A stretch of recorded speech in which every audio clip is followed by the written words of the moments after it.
আপনারা যদি জুলাইকে ধারণ না করেন, জুলাই গণঅভ্যুত্থানের বিপরীতে দাঁড়ান, খুনি হাসিনার মতো আপনাদের পেটুয়া বাহিনী দিয়ে আবার বিভিন্ন ক্যাম্পাসে হামলা চালান, তাহলে আবারও আপনাদেরকে পালাইতে হবে। খুনি হাসিনা তো বিমান দিয়ে পালাইতে পারছে, বাট এবার কেউ পালাইতে পারবেন না, কথা একদম পরিষ্কার। হাসিনার দোসরেরা এবং এই মুজিববাদ মুর্দাবাদ সে নিজেদের সম্পত্তি করে নিয়েছিল। এবং আমরা দেখি জুলাই গণঅভ্যুত্থানের 2টি বছর অতিবাহিত হওয়ার পরে এই জুলাই গণঅভ্যুত্থানকে বিকৃত করার চেষ্টা করছে, যেটা আমরা নিজের চোখে দেখতে পাচ্ছি, সেটা আমরা মেনে নেব না।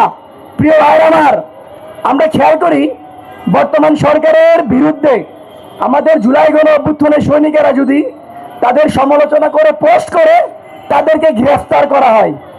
অথচ জুলাই গণঅভ্যুত্থানে যারা শহীদ হয়েছে, রক্ত দিয়েছে, আপনাদেরকে লন্ডন থেকে বাংলাদেশে এনে প্রধানমন্ত্রী করেছে, আপনাদেরকে শিলং থেকে এনে এখানে স্বরাষ্ট্রমন্ত্রী করেছে, সেই সকল ভাইদেরকে যখন কটাক্ষ করা হয়, জুলাই স্মৃতি প্রতীকীতে যখন জুতা নিক্ষেপ কর্মসূচি পালন করে এই সচিবালয় থেকে 5 কিলোমিটারের ভিতরে, তখন সেইটা আপনাদের চোখে পড়ে না।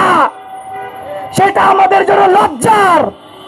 আমরা স্পষ্ট বলি, এই বাংলাদেশে জুলাই গণঅভ্যুত্থানের পরে আপনারা যদি জুলাইকে ধারণ না করেন, জুলাই গণঅভ্যুত্থানের বিপরীতে দাঁড়ান, খুনি হাসিনার মতো আপনাদের পেটুয়া বাহিনী দিয়ে আবার বিভিন্ন ক্যাম্পাসে হামলা চালান, তাহলে আবারও আপনাদেরকে পালাইতে হবে। খুনি হাসিনা তো বিমান দিয়ে পালাইতে পারছে, বাট এবার কেউ পালাইতে পারবেন না, কথা একদম পরিষ্কার। আমরা দেখি বিগত 17টি বছরে বিভিন্ন রাজনৈতিক দলের নেতৃবৃন্দ যারা নিপীড়িত ছিল, অত্যাচারিত ছিল, তাদেরকে টকশো তো করতে দেয় নাই। টকশো তো দূরে থাক, একটা সমাবেশে অংশগ্রহণ করতে দেয় নাই এই ফ্যাসিস্ট লেডি কিলার মাফিয়া খুনি হাসিনা। আর আমরা এখন দেখি 24 পরবর্তী সময়ে সেই খুনি ফ্যাসিস্টের এই যারা মোদী সরকারের সাথে যাতায়াত করে, আওয়ামী লীগের অর্থায়নে চলে, এই বদমাইশগুলো টকশোতে যখন কথা বলে, আমাদের শহীদদেরকে যখন গলায় বন্ধ করে, আহত যোদ্ধাদের যখন কটাক্ষ করে, বিপ্লবীদেরকে যখন কটাক্ষ করে, তখন আমরা অপমানিত হয়ে লজ্জিত হয়ে এই সরকারের কাছে। সরকার কি চোখে দেখে না কিভাবে আমাদেরকে প্রকাশ্যে টকশোতে জুলাই গণঅভ্যুত্থানকে জঙ্গি আখ্যা দেয় বিশ্বব্যাপীর কাছে? আমরা দেখি সেই সুশীল কালচারাল ফ্যাসিস্ট যারা আছে, সেই ফ্যাসিস্টগুলো এখনো টকশো করে, স্টেক হোল্ডারদের নিয়ে বাজে বক্তব্য করে।